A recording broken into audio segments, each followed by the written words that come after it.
各位朋友大家好啊！今天要聊的是漫步者今年推出的一体式桌面音箱 S300， 它一上市就引发了不少讨论。有人说它是桌面 Hi-Fi 新物种，也有人认为这只是漫步者 S 系列的又一次迭代升级。但事实真的是这样吗？官方喊出了 Hi-Fi 级桌面全能音箱的口号，既要外观复古，又要无线智能，还要保留高保真音质。这听起来几乎是要在一台机器上同时兼顾3个时代的特性：模拟的味道、数字的便利以及现代无线的自由。这期视频我们就不聊花哨的参数，直接上手试听，从它的设计、功能再到实际听感，看看这台 S300究竟能不能担起桌面 Hi-Fi 旗舰的名号。当然拆解肯定要拆的，请大家持续关注我这个频道吧。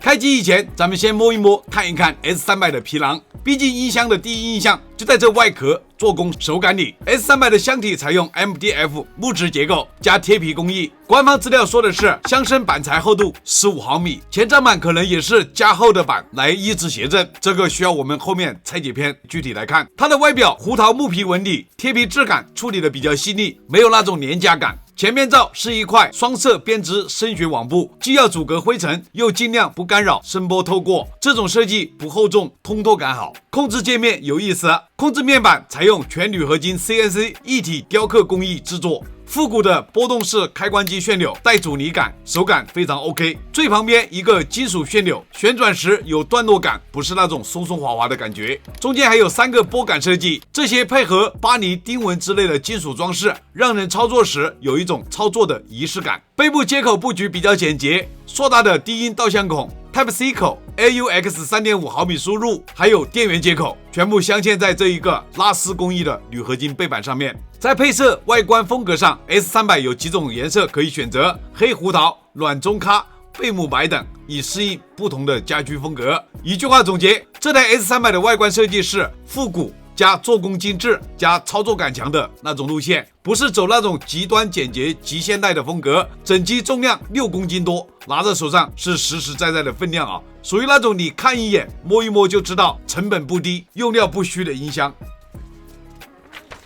外观复古，但功能一点都不老派。这台漫步者 S300 说白了就是披着木皮的智能音频中枢。它最大的亮点之一就是3G 喵认证、Hi-Res Audio、Hi-Res Wireless， 还有 HWA 金标全都拿齐。什么意思？就是无论你是用有线播放还是无线串流，它都能完整保留高解析度音频的细节，不打折不压缩。听无损音乐不再是心理安慰，而是真材实料的硬实力。在无线传输上 ，S300 支持蓝牙 5.4， 同时兼容 LDAC、LHDC、AAC、SBC 等主流编解码协议。如果你是安卓手机用户，直接用 LDAC 或者 LHDC 播放，码率上限能跑到990 kbps， 基本上就是无线里的准无损等级。而苹果阵营也不用愁 ，AirPlay 加 WiFi 双频连接全都支持，推流稳定，延迟低，播放 Hi-Res 音源也是游刃有余。再看有线部分，它提供 USB-C AUX 3.5 毫米，支持24比特96千赫兹的高解析音频输入，无论是接电脑、电视还是解码器，都能做到插上即用，不用去折腾驱动。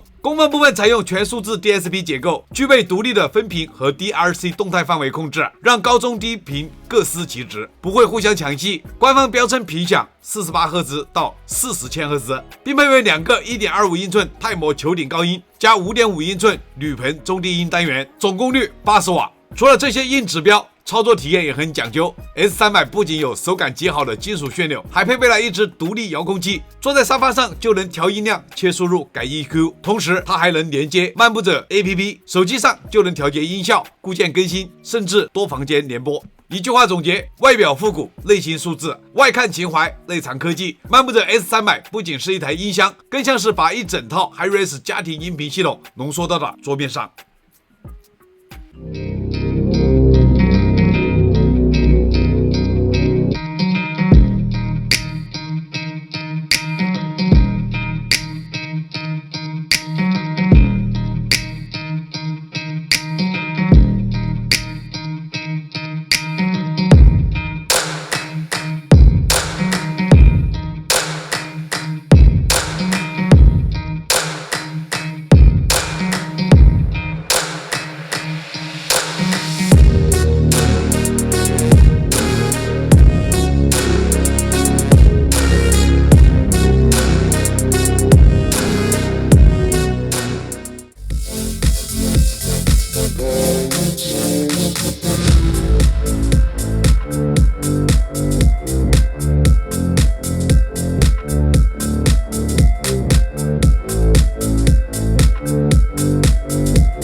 这台漫步者 S300 桌面 Hi-Fi 一体式音箱，我用了好几天去听，蓝牙、AUX、USB-C 3种输入方式轮番上阵，每一种都可以听出它不同的性格。我现在给大家报告一下我真实的听感。先从蓝牙开始，笔记本连接播放超低频测试曲，动感舞曲。S300 的低频并不夸张，控制得很干净，48赫兹起步，不是虚标的，下潜够深，收得紧。动感曲节奏线条分明，声场层次拉得开，它能给出弹性和速度感，低频有力但不轰头，属于那种听着你就想跟着节奏敲桌面的类型。切换到 AUX 模式，直连我的索尼 ZX706， 播放鼓诗和同力的2泉音乐。这一段是 S300 真正展现功底的地方，鼓声一落下，鼓皮的质感，空气被挤压再释放的瞬间都能清晰分辨，那种啪的顺态非常的干脆，说明它的中低频解析和动态控制做得相当成熟。再听2泉音乐，弦乐的尾音轻盈，空间感自然，那种悠远感是很多桌面一体音箱根本做不出来的。